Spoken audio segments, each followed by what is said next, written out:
Hello dear student, you are most welcome today in this my online class for all the students belonging class 9। प्यारे बच्चों, आज के मेरे इस online class में कक्षा 9 के समस्त छात्र छात्राओं का बहुत बहुत स्वागत है। डियर स्टूडेंट, इसके पहले आप लोगों ने इंग्लिश प्रोज का first chapter the fun they had पढ़ा। उसके बाद आप लोगों ने इंग्लिश पोएट्री फर्स्ट चैप्टर आप लोगों ने पढ़ा। उसके बाद आप लोगों ने इंग्लिश सप्लीमेंट्री का first chapter the last child आप लोगों ने पढ़ा बाय मुल्कराज आनंद। तत्पश्चात आइए English prose chapter second the sound of music written by Deborah Cowley. It is a female writer. The sound of music, sound आवाज़ होती है म्यूजिक संगीत की। द साउंड ऑफ म्यूजिक संगीत की आवाज़ रिटन बाय डिबोरा काउली, डिबोरा काउली के द्वारा लिखी गई यह कृति है। इवेलिन ग्लेनिन लिसेंस, सुनती है, टू साउंड आवाज़ को, विदाउट हियरिंग इट, बिना इसे सुने। देखिए, Evelyn Glennie listens to sound without hearing it. Evelyn Glennie बिना किसी आवाज़ को सुने इस आवाज़ को सुनती है। सबसे पहले आइए हम अबाउट द आथर यानी राइटर के बारे में, लेखिका के बारे में हम बात करते हैं। Deborah Mason Cowley is a writer and broadcaster. देखिए, डिबोरा काउली एक राइटर तथा एक ब्रॉडकास्टर हैं। She wrote more than 100 articles for the Reader's Digest. वह पाठकों को पढ़ने के लिए 100 से ज़्यादा आर्टिकल, 100 से ज़्यादा कृतियाँ लिखी। A number of articles of hers have been translated into dozens of languages of the world। उनकी ढेर सारी आर्टिकल विश्व में, संसार में 1 दर्जन से अधिक भाषाओं में अनुवादित किया गया, ट्रांसलेट किया गया। शी लव्स ट्रैवलिंग, वह यात्रा करना पसंद करती हैं। And has travelled a lot, और ढेर सारी यात्राएं उन्होंने की। She has been an on air broadcaster for CBC radio in Washington DC। वह वाशिंगटन DC में एक एयर ब्रॉडकास्ट, CBC के लिए एक एयर ब्रॉडकास्टर के रूप में काम की। She has also work for CBC television, वह CBC टेलीविज़न के लिए भी कार्य की। आइए उसके बाद अबाउट द लेसन के विषय में थोड़ा चर्चा करते हैं।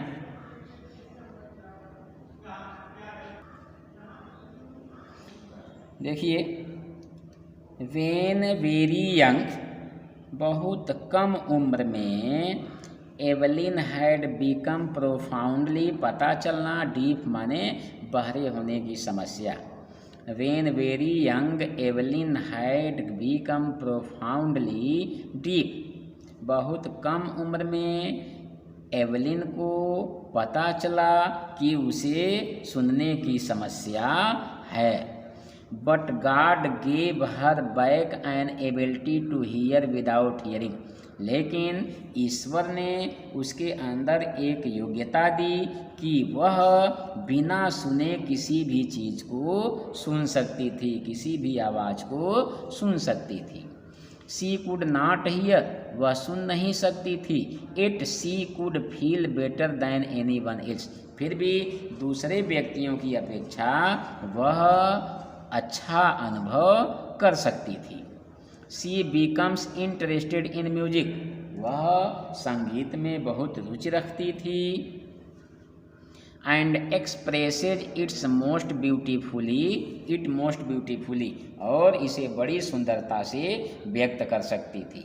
शी प्रूव्स दैट, वह सिद्ध करती है कि physical disability can not be an obstacle to achieving one's goal, कि शारीरिक अपंगता किसी भी व्यक्ति के लक्ष्य प्राप्त करने में बाधा नहीं बन सकती।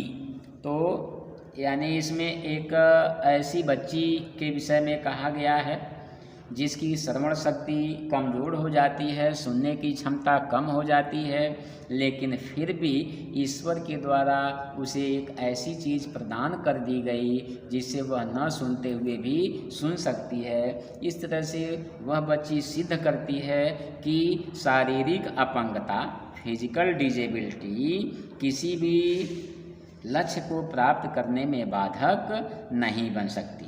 आइए थोड़ा हम इसके सारांश के विषय में चलते हैं, इसके भावार्थ के विषय में चलते हैं। एवलिन ग्लेनी एक बहुप्रतिवादी कलाकार है जो हजारों उपकरणों को पूर्णता के लिए खेल सकते हैं, जो अंतर्राष्ट्रीय स्तर पर सबसे अधिक मांग वाले संगीतकार होते हैं। हैरानी की बात यह है कि उसने अपनी विकलांगता के बावजूद यह मुकाम हासिल किया। वह बहुत ही बहरी थी, यानी डीफ थी, सुनने की शक्ति, श्रवण शक्ति उसकी समाप्त हो चुकी थी, फिर भी वह ऐसी चीज़ें प्राप्त कर सकती थी, बिना सुने किसी भी चीज़ को सुन सकती थी। हैरानी की बात यह है कि एवलिन ग्लेनी अपनी विकलांगता के बावजूद यह मुकाम, यह स्थान हासिल किया। वह बहुत ही बहरी थी, लेकिन उसने कानों के बजाय अपने शरीर के साथ सुनना सीख लिया। वह अपने शरीर के माध्यम से ध्वनि महसूस करती है। एवलिन 11 साल की थी जब पता चला कि उसे सुनने की समस्या है।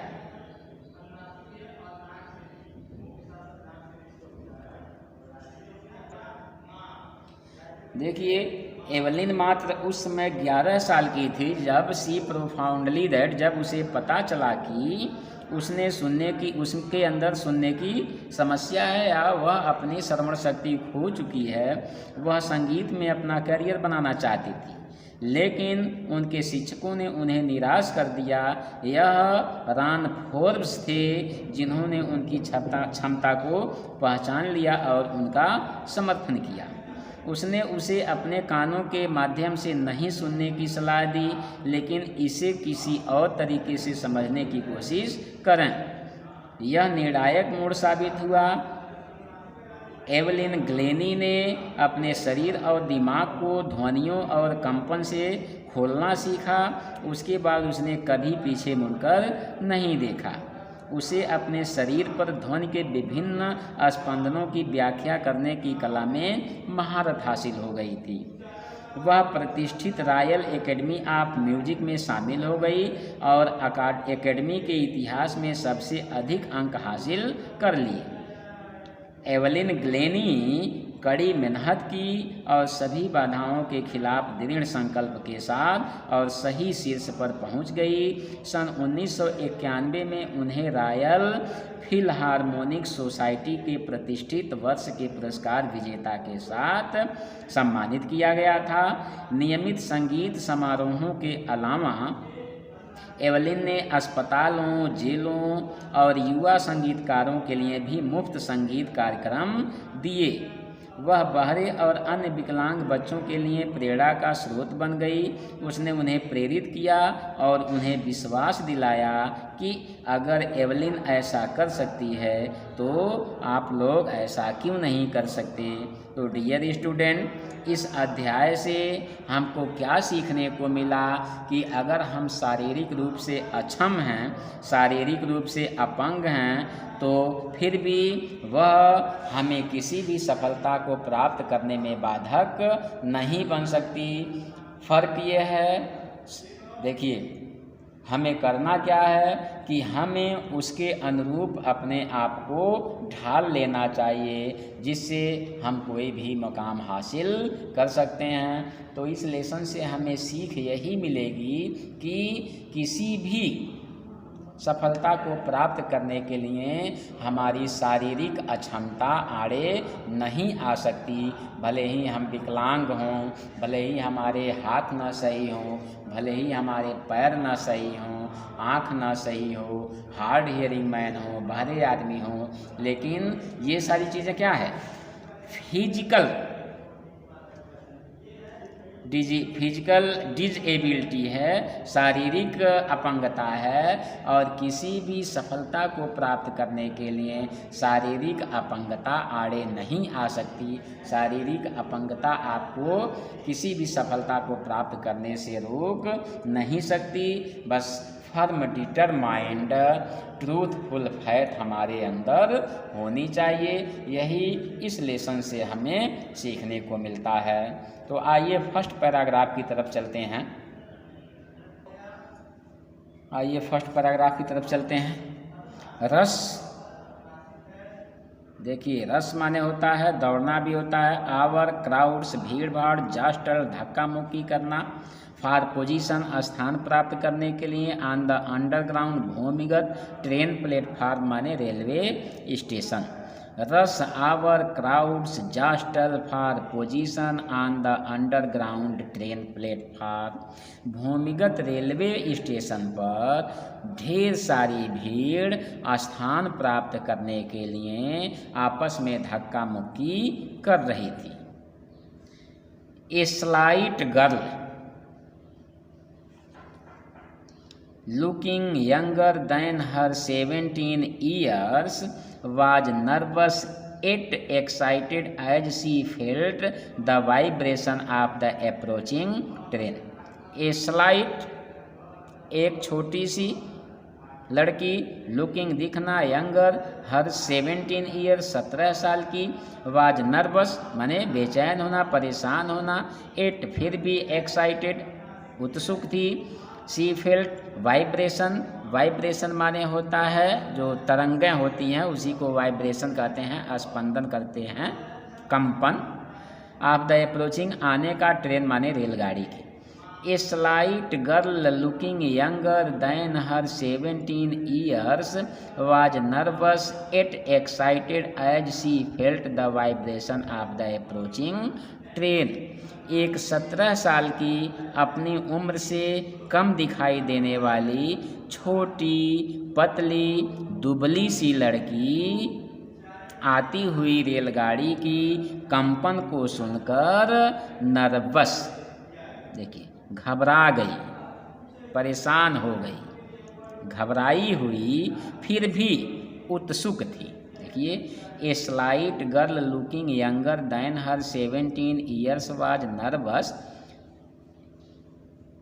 एक 17 साल की अपनी उम्र से कम दिखाई देने वाली छोटी पतली दुबली सी लड़की आती हुई रेलगाड़ी की कंपन को सुनकर घबरा गई, yet excited as she felt the vibration of the approaching train. फिर भी देखिए घबराई हुई थी, फिर भी उत्सुक थी, जिज्ञासु थी। It was her first day at the prestigious Royal Academy of Music in London and daunting enough for any teenager fresh from a Scottish farm. देखिए, it was her first day at the prestigious Royal Academy of Music in London. उसका London की प्रतिष्ठित royal academy of music में पहला दिन था। And daunting enough for any teenager fresh from a Scottish farm, और वह Scottish farm से आई हुई तरुणी काफ़ी डरी हुई थी। But this aspiring musician faced a bigger challenge than most, she was profoundly deaf. देखिए, but this aspiring musician faced a bigger challenge that most, लेकिन इस संगीतज्ञ बनने की ललक लिए इस लड़की को अन्य अधिक अंशों से अधिक चुनौती का सामना करना था। But this aspiring musician faced a bigger challenge than most. लेकिन इस संगीतज्ञ बनने की ललक इस लड़की को अन्य अधिकांश चुनौतियों से अधिक चुनौतियों का सामना करना था। शी वॉज प्रोफाउंडली डीप, क्योंकि वह पूर्ण रूप से बधिर थी।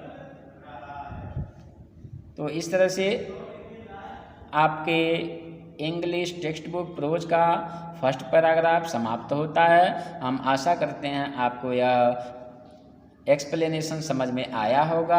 आप हार्टली इस एक्सप्लेन को ध्यान से सुनिएगा। धन्यवाद।